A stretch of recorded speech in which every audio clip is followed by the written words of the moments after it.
The tax collectors were coming, and Peter had no money. In the small fishing village of Capernaum, 2 men in official Roman robes moved through the narrow streets with ledgers in their hands and authority in their eyes. Every Jewish male over 19 had to pay the temple tax. 2 drachmas, a significant amount for poor fishermen. And Peter, the disciple who had left his nets to follow Jesus, was about to face a problem that seemed impossible to solve. But there was something no one knew yet. Peter watched them approach from the window. His stomach tightened. Since following Jesus, his income had disappeared. No more daily fishing trips. No more selling the catch at market. He had traded financial security for walking beside the teacher who performed miracles. But kingdoms don't pay temple taxes, and the collectors didn't care about promises. Peter, son of Jonah. The collector's voice was professional, disinterested. Your teacher, Jesus of Nazareth, does he not pay the temple tax? Peter's mind raced. Of course, Jesus paid the tax. But did Jesus actually have money to pay it? Peter certainly didn't have 2 drachmas to spare. And this is exactly where everything changed. Of course he pays, Peter heard himself say. The collectors nodded, made a mark in their ledger, and moved on. But Peter stood there with a sinking feeling. He had just promised money he didn't have. He walked back into the house where Jesus was teaching. The room fell quiet as Peter entered, his face betraying his worry. Jesus looked up with that knowing look. "What do you think, Simon?" Jesus asked. "From whom do earthly kings collect duty and taxes? From their own children or from others?" Peter answered honestly, "From others." "Then the children are exempt." Jesus smiled slightly. The Son of God technically exempt from the temple tax. But Jesus wasn't finished speaking. "But so that we may not cause offense," Jesus stood, walking toward Peter. He knew Peter's worry, knew the promise Peter had made, knew the empty purse at Peter's side, and he was about to demonstrate something impossible. "Go to the lake," Jesus said, his voice carrying absolute certainty. "Throw out your line.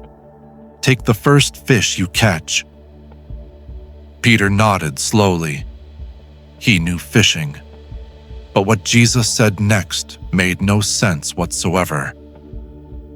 "Open its mouth." Peter's eyebrows raised. "Open the fish's mouth? Why?" Then Jesus said the impossible thing. You haven't seen the biggest surprise yet. "You will find a 4-drachma coin.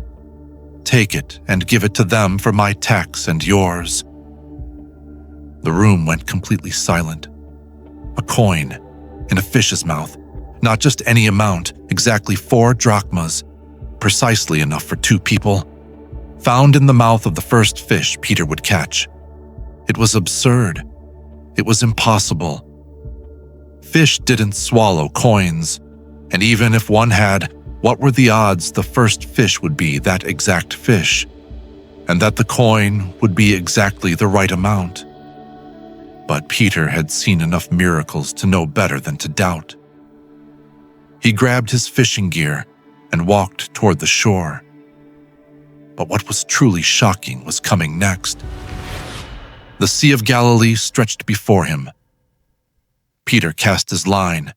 The familiar weight sailed through the air, landing with a soft splash. He held the line loosely, feeling for that telltale tug. Other fishermen worked nearby. They had no idea what he was waiting for. The line jerked. Peter pulled steadily, expertly. A medium-sized catch, nothing remarkable.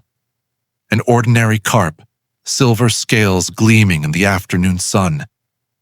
His hands trembled as he held it. This was the moment. This was where faith met reality. Peter reached for the fish's mouth. What you've seen so far is nothing compared to this. His fingers pried open the fish's jaw. Peter looked inside the mouth, past the small teeth, into the dark cavity where something metallic glinted. Peter's heart stopped.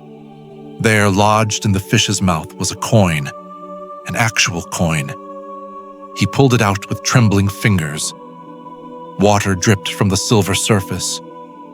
A 4-drachma coin, a stater, the exact amount needed for 2 people, exactly as Jesus had said.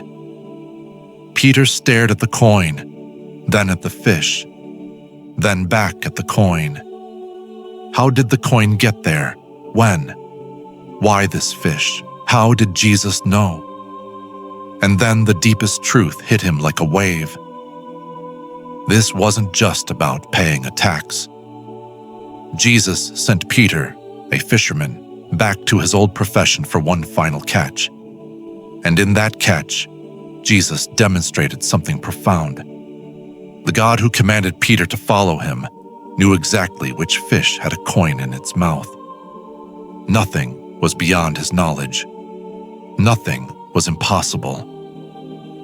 Peter had worried about the tax, worried about the promise he made, and Jesus had answered all those worries with one impossible fish.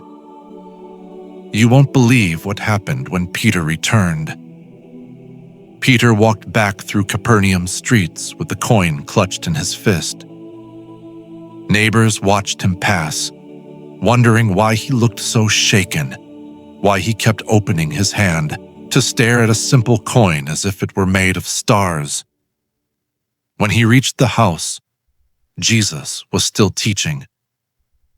Peter entered quietly, but Jesus looked up immediately, that knowing smile on his face. You found it, Jesus said. It wasn't a question. Peter couldn't speak. He just opened his hand, showing the coin. The disciples crowded around, confused. Peter finally found his voice. It was there, exactly as you said. First cast, first fish. The coin was in its mouth. 4 drachmas, exactly. The room erupted in questions, but Peter kept his eyes on Jesus, and in that moment, understanding passed between them. This miracle wasn't for the crowds. It was for Peter. It was personal. It was Jesus saying, I know your worry. I see your need. I provide in ways you cannot imagine. And this is where the lesson transformed everything. Peter paid the tax collectors. He handed them the coin still damp with lake water. They took it without question, made their mark in the ledger, and moved on. Just another payment. They had no idea they had just recorded a miracle. But Peter knew, and he would never forget. Years later, after Jesus' resurrection, after Peter had become the rock on which the church was built, he would still tell the story of the coin in the fish's mouth. Not as his greatest miracle story, but as the most personal. Because in that moment, Jesus had taken Peter's specific worry, his specific promise, his specific need, and met it in a specific way that only Peter could truly appreciate. A fisherman sent back to fishing for one final impossible catch. A disciple learning that the master who called him to follow was also the master who would provide. The real miracle wasn't just the coin, it was the care. The other disciples learned the story quickly. Matthew was fascinated by the precision, exactly 4 drachmas. Thomas wanted to examine the fish. John recognized it as a sign of Jesus' divine knowledge. But Peter understood it differently. He understood it as a father providing for a child who had trusted him enough to leave everything behind. He understood it as proof that following Jesus didn't mean abandoning responsibility. It meant discovering that Jesus himself took responsibility for those who followed him. And the lesson echoed through every challenge that followed. When Peter later faced persecution, he remembered the coin. When he stood before authorities demanding he stop teaching, he remembered that Jesus had taught him to respect earthly authority while following divine command. When he worried about how the growing church would support widows and orphans, he remembered that the God who put a coin in a fish's mouth could provide in ways beyond human imagination. God cares about the details, the worries that seem too small to pray about, the problems that feel embarrassing to mention, the practical needs that arise from following him faithfully. None of it is beneath his notice. The fish had given up its treasure, and Peter had learned his lesson. Peter would face far greater challenges than paying a temple tax. He would be imprisoned, beaten, threatened with death. But through it all, he carried the memory of that afternoon by the lake. The memory of casting a line with faith instead of technique. The memory of opening a fish's mouth and finding the impossible. And whenever anyone asked Peter why he had given up everything to follow a traveling teacher with no home, no wealth, no earthly kingdom to offer, Peter would sometimes tell them about the coin and the fish. Not as proof of Jesus' power, there were far more dramatic miracles for that, but as proof of Jesus' care, as proof that following him meant being followed by his provision. The tax was paid, the lesson was learned, and Peter never worried about provision quite the same way again.